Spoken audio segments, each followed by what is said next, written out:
নমস্কাৰ আৰু আজি এটা নতুন ভিডিঅ' লৈ আকৌ এবাৰ মই উপস্থিত হৈছোঁ আপোনালোকৰ সন্মুখত আৰু আজি মই লৈ আহিছোঁ এটা ৰেচিপি যেটো ফটা গাখীৰৰ পৰা বনোৱা ৰসগোল্লাৰ ৰেচিপি।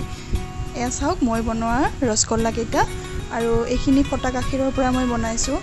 গাখীৰ ফাটিলে পেলাই নিদি এইখিনি আমি এনেদৰে মিঠাই বনাব পাৰোঁ আৰু খাবলৈ ভালেই হৈছিল, যদিও দেখিবলৈ সিমান এটা ধুনীয়া নহল তথাপি আৰু তাকে আজি মই দেখুৱাবলৈ বিচাৰিছোঁ আপোনালোকৰ সন্মুখত।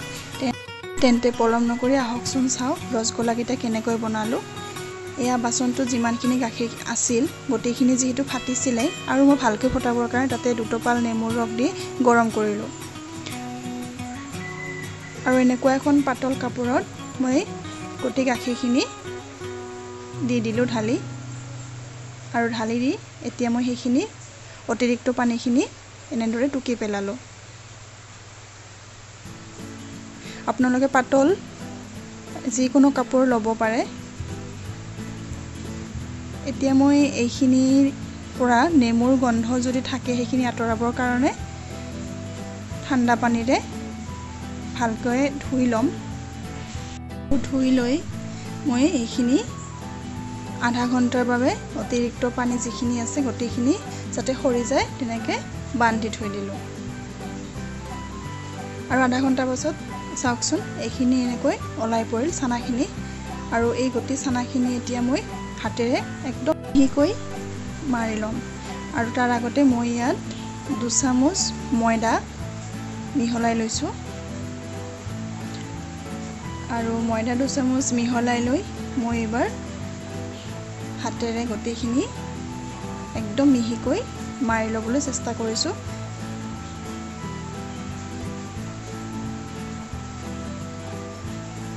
এইখিনি যিমানেই মিহিকৈ মাৰি ল'ব সিমানেই আমাৰ ৰসগোল্লা কেইটা খাবলৈ সফ্ট হ'ব, মিহি হ'ব। গতিকে 5 পৰা 6-7 মিনিট যিমানখিনি সম্ভৱ হয় হাতেৰে এনেকৈ মাৰি ল'ম।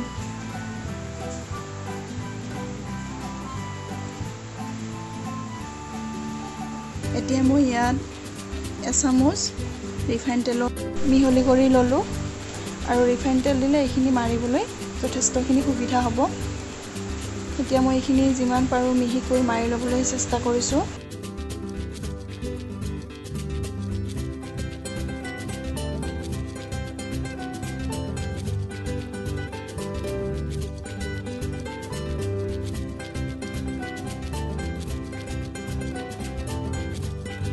মই এনেদৰে হাতেৰে প্ৰায় 5-6 মিনিটমান মাৰি লৈছোঁ। মিহি নোহোৱালৈকে এনেকৈ মাৰি থাকিব লাগে আৰু এই অংশটোৰে মাৰিলে যিহেতু হাতৰ বহুতখিনি চাপ পৰে সেয়েহে চানাখিনি মিহি হোৱাত সহায় হয়। এতিয়া লাহে লাহে মোৰ এইখিনি প্ৰায় ৰেডি হৈছে আৰু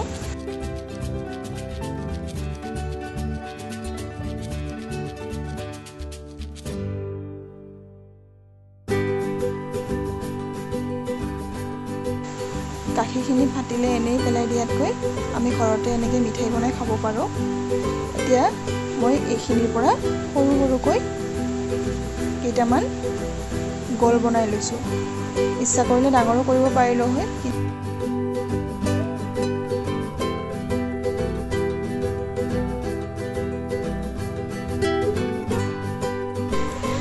এতিয়া মই এটা পাত্ৰ লৈছোঁ আৰু তাতে 2 কাপ চেনি আৰু 4 কাপ পানী দি মই চেনি ৰসটো বনাই ল'ম আৰু এইখিনি বেছি ঘন হ'ব নালাগে আৰু বেছি পাতলো হ'ব নালাগে আৰু এইখিনি মই গলি যোৱালৈকে এনেকৈ জুইত ৰাখি থ'ম।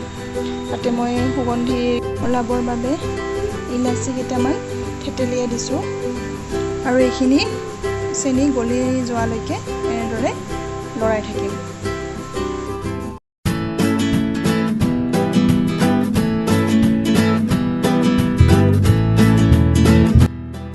এতিয়া মোৰ চেনি পানীখিনি সম্পূৰ্ণকৈ প্ৰস্তুত হৈ উঠিল আৰু তাতে মই চানাৰ যিকেইটা গোল বনাই থৈছিলোঁ সেই গোটেইকেইটা তাত দি দিছোঁ এনেকৈ আৰু মই এইখিনি দিয়ে হোৱাৰ পিছত ঢাকনি মাৰি কিছু সময় সিজিবলৈ দিম।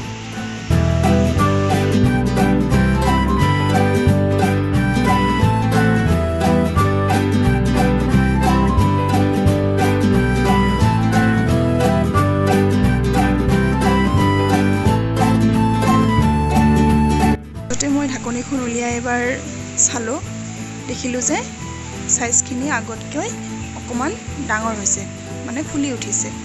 আকৌ ঢাকনিখন মাৰি থলোঁ। এনেদৰে মই 15 পৰা 20 মিনিটমান ঢাকনিখন মাৰি আৰু 5 মিনিটমান ঢাকনিখন নিদিয়াকৈ এইখিনি সিজিবলৈ দিছোঁ।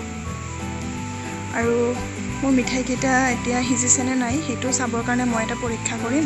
এটা কাপত একাপ ঠাণ্ডা পানী লৈ তাত মই মিঠাই এটা দি দিছোঁ, আৰু মিঠাইটো যিহেতু তলত পৰিছে গতিকে মানে মিঠাইটো সিজিছে। আৰু যদি ওপৰত উপঙি থাকিল হয় তেনেহ'লে মিঠাইটো আৰু অকণমান সিজাব লাগিল হয়। এতিয়া মই গেছৰ ফ্লেম অফ কৰি দিলোঁ, আৰু একেবাৰে সৰু চাইজৰ মিঠাইকেইটা ফুলি অকণমান ডাঙৰ হ'ল।